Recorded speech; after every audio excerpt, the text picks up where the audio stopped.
Welcome to Downtown Sports. My name is Downtown Stephen Brown, and in today's video, guys, I'm going to try to answer a question that I didn't necessarily know how to previously, but we're going to review a lot of scoring chances and game footage and break things down in today's video, so make sure to stay till the end.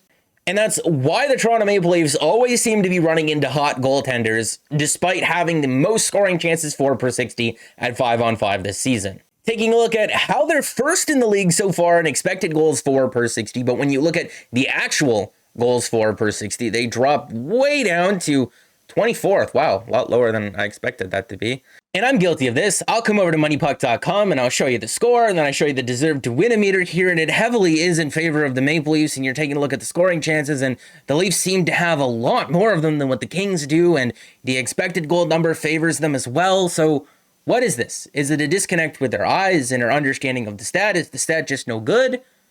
Let's take a look at some actual highlights. And what we can do is we can use this expected goal chart here and all of the beautiful blue dots that are on them, because when we hover over them, it's going to tell us who shot the puck and what chance that shot had of going into the net. And we can use those as reference points to watch back some highlights and break them down and see if they're actually dangerous or not. Okay, so I want to start off with these three blue dots here that together almost add up to one expected goal. So the sequence starts with Pierre Engvall taking a shot from the top of the circle. Now, a problem that I have with just looking at the expected goals, and I'm sure a lot of other people do, is that it doesn't take into account the quality of the shooter. Now, I actually think that Pierre Engvall has a better shot than most people want to give him credit for, but that's only because I've seen him score a lot of goals on the Marlies power play over the years, similarly to like he did in the preseason and I believe really early on this year. But still, Pierre Engvall taking that shot is not the same as a John Tavares or an Austin Matthews. So Pierre Engvall is going to take his shot from the top of the circle, and that's going to generate a rebound opportunity where David Kampf's going to get two whacks at it. Coming into this play, the Maple Leafs had no shots on goal, as you can see in the top left-hand corner, but after it, they were credited with three. The Pierre Engvall shot and two whacks from David Kampf. Now, you could make the argument that the two whacks that Kampf took at it just went into the pads of Jonathan Quick anyway, and that's not necessarily a dangerous scoring chance, but the puck is still loose in this frame. What happens if it bounces off of his pad and comes a little bit further out? Is Pierre Engvall able to get around the net here and maybe take another whack at it? Is Kasha able to get a stick on it? Is he able to redirect it in with his skate? Does it hit an LA Kings player and maybe go into the net? I don't know, but these are all possibilities that come when you drive the net and create scrums like this. If you want to take a look at an alternate angle of the initial Pierre Engvall shot, you're going to see that when he first corrals it here, that he doesn't have a shooting lane. And certainly, if we can't see the puck from this angle, neither can Jonathan Quick, who's trying to get low and look through the two players here. But what Engvall is going to do to create one for himself is he's going to actually curl the puck around Anze Kopitar and create an angle for himself. That's not the initial clean look that this shot looked like. Jonathan Quick couldn't see this. It just happened to hit him, and it created a rebound and a scrum in front of the net that was certainly a scoring chance. The next opportunity that I want to take a look at is the one that Wayne Simmonds got with about 7 minutes left to go in the first period that accounted for about a third of an expected goal. Now, this next play is going to start with Rasmus Sandin pinching in off the offensive blue line here, and he's going to catch Jason Spezza at a bit of a weird angle, but Jason Spezza is going to do what he's done best so far this year, and that's feed the inside middle. Jason Spezza and slot passes, they just go hand in hand, and I almost feel like they're a little bit wasted on that fourth line between Nick Ritchie and Wayne Simmonds, because there's only one goal between the two of them, but it's not for a lack of chances. Like we've showed in our previous videos, those guys, I believe, are like at 9th, 15th, and 28th in the NHL in terms of scoring chances for per 60 among forwards to play at least 100 minutes or so at 5-on-5. That's just off the top of my head, and that's from a couple of days ago, but they're generating a lot of chances. Like this is a point-blank opportunity for Wayne Simmonds, and he just can't get it up high enough or far enough over to the opposite corner of the net, and Jonathan Quick is just going to be able to get the toe of his skate on it, but still, it creates a rebound. It's insanely quick puck movement that, oh man, this was another scoring chance. I feel like if we do more of these videos, we're going to have at least one clip in all of them where there's an example of Austin Matthews doing something that you didn't realize that he did in real time. This play is on the power play, and it's going to start with William Nylander coming in off the wall, and he's going to take a shot And you may be wondering to yourself, where's the puck right now? The puck is in front of Austin Matthews' left skate, and he's going to kick it back up to his backhand, and he's going to create a scoring chance for himself where Jonathan Quick comes across the ice and robs him. And then there's the goal that goes in off this same power play here, and it's going to start with Mitch Marner behind the net here, who, yes, please, do more of this on the power play. You want to know why? Just look at all the LA Kings penalty killers here and look at who they're looking at behind the goal line with the puck here, because Mitch Marner is who he is, right? Maybe not that great of a shooter, but a passer, nobody's questioning that. And certainly not the LA Kings players who are looking directly at him and not at John Tavares, who's going to just get open here and be the recipient of a tape-to-tape pass that he's going to shoot across his body. Like, this is the puck here. And this didn't go in blocker side. This went in glove side on Jonathan Quick. That's a beautiful shot from John Tavares down on one knee.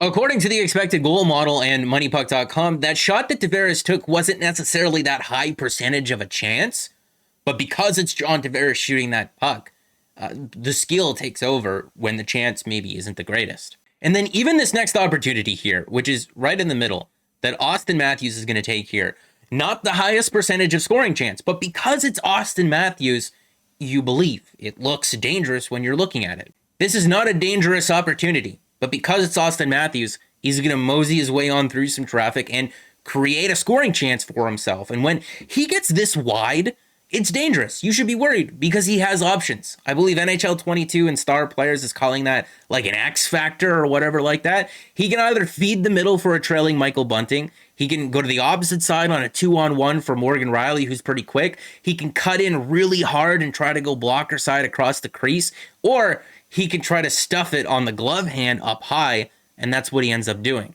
And it just grazes the goalpost here and hits the side of the net and goes wide, but it's about that close from being on every top 10 for the next week or so. Now, this next sequence that I want to show is coming towards the end of the second period here, and it's going to start with an Alex Kerfoot shot that he kind of sort of floats in, and it's worth about a quarter of an expected goal. Like we said, this first shot that Kerfoot's going to take, it's not dangerous at all, but he's not trying to score on it. He's trying to generate a second and maybe even a third opportunity that, according to Sheldon Keefe, is how this team is going to win come playoff time. And this is a really weird scrambly play where John Tavares is going to have an opportunity to pick it up in the slot here, but the LA Kings player kind of gets in his way, but then it squirts back out to a trailing Mitch Marner, who has a lot of options here. Sometimes you see some of the shots that Mitch Marner takes, and you're looking at the other players who are on the ice at the time that he took it, and maybe you would have liked to see him have passed it. But in this opportunity, this is absolutely where Mitch Marner should be shooting. And sometimes when he has chances like this, he just doesn't, and it's maddening. But he takes the shot here, and maybe he would have had more luck with it if he would have been able to get it up and over the Jonathan Quick that's sliding across the crease here. But at the same time, he goes 5-hole, and I don't mind that because it is absolutely wide open. He just misses the opening. This is also an instance, if you're looking at where Mitch Marner is and where this LA Kings defender is, if the shooter in this case is left-handed, they probably don't get a shot off. So maybe you want to believe if this is a different right-handed shooter, like maybe if it's a William Nylander, maybe Nylander opts to shoot high over the sprawling Jonathan Quick and it goes in. But I don't mind shooting 5-hole in this instance because, again, it's wide open and Jonathan Quick's completely sprawled out. Now, this next one, I don't know if you really want to give as much credit as what the expected goals gave to it, but we'll go through it in the middle. It's going to start with a tremendous individual effort from William Nylander. William Nylander is going to come in off the blue line and receive a pass and put himself in the middle of the offensive zone here. He's in between three Kings players, but if you notice, every single Kings player is looking directly at him, and rightfully so, because he's going to maneuver himself to a point to, yes, he is on his backhand here, but he's going to have an opportunity to take a point-blank shot.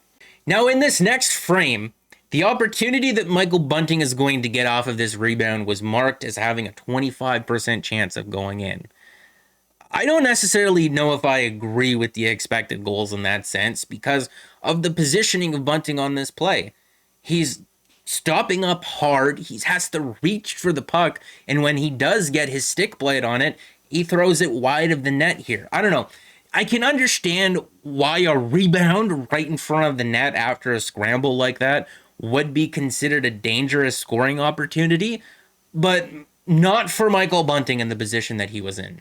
Like, if he was able to reach in on the awkward angle that he was coming in on and shovel the puck in somehow, not only would that have been on the top 10 for the amazing individual effort that Nylander gave, but that would have been really impressive if he was able to do that. Before we started analyzing all of these, we said that we were looking for the disconnect between the stat and what our eyes are seeing. But maybe it's a disconnect in our understanding in what the stat is trying to tell us. Because I know what I just said about this clip. I didn't feel that that scoring chance was as dangerous as the numbers were saying it. I didn't feel like Bunting had a 25% chance to score off of that opportunity. But once we understand that the stat is not saying that Michael Bunting had a 25% chance to score in this specific instance, and we understand that the stat is saying that a puck shot from X amount of feet out at this specific angle goes in 25% of the time, we can understand that the luck factor that comes into this is in fact his positioning. Because if he was 3 feet to his left, it's an easy tap-in play, and that's what's arbitrary. The fact that he was standing where he was and not 3 feet to his left is the thing that does change, and is where that other 75% comes into play. Because if he is standing 3 feet to his left, which could differ play to play, right? He doesn't cross the blue line at the exact same spot every single time he enters the zone. There's a better chance of this puck going in. And there were definitely a couple more chances that we could have taken a look at. But I think that that last example gave us everything that we need. After doing a video like this, I can understand why some people may be skeptical of a stat that tries to account for all of the variables that happen during a hockey game, because there's a lot of them. But I also can't understand why people would completely dismiss it for the same reason, in that there's a lot of variables. And being lucky and unlucky, even if you have the best shooter in the entire game lined up in a perfect opportunity, there's a chance that he could still not score that goal. When you're doing an experiment in science that has as many variables as the game of hockey does, the only thing that you can do to minimize the effect of those variables is to have a margin of error that you're comfortable with, and then have a very high volume of whatever data you're working with. And the Toronto Maple Leafs lead the NHL in scoring chances for per 60. And as we progress through an entire 82-game season, the skill of the shooters that are being put in these opportunities to score, that should level out, whether it's an amazing player who has an amazing scoring chance and doesn't score, or a less than ideal player shooting from not so great of an area, and maybe it hits a stanchion. Maybe it hits an opposing player, an attacking player. Maybe it gets deflected. Maybe it takes a funny bounce. Maybe the goalie's just bad that night. And what you see in the playoffs is that over a shorter sample. And that's not to say that you don't need talented shooters. No, I'm not saying that at all. But looking at the Toronto Maple Leafs' lineup, you're not going to tell me that they don't have talented shooters. It's just that there's multiple pieces to the puzzles here. You need talented shooters, you need a high volume of scoring chances, you need dangerous scoring chances, and you also need to be lucky. And maybe I shouldn't ask how many posts John Tavares can hit in important, decisive games, but over the last seasons, apparently it's a lot. It's not that I thought that the Leafs deserved to win that game against the Kings. No, they played absolutely garbage defensively in it, but do I think that they deserved to score more than one goal in that game? Yeah, probably. But that's going to be it for the video, guys. If you did enjoy it, let me know down in the comments section. Leave me a like on it because it did take a little bit more time to put one of these together. And if you didn't agree with what I said or you didn't like the way that I broke down the chances, we'll see. We'll do more of these and maybe my opinion will change. Maybe, yeah, they are hot garbage and it's not just that they're unlucky. Hopefully it's not that. So subscribe for more because more is always on the way. And guys, I'll see you in the next one.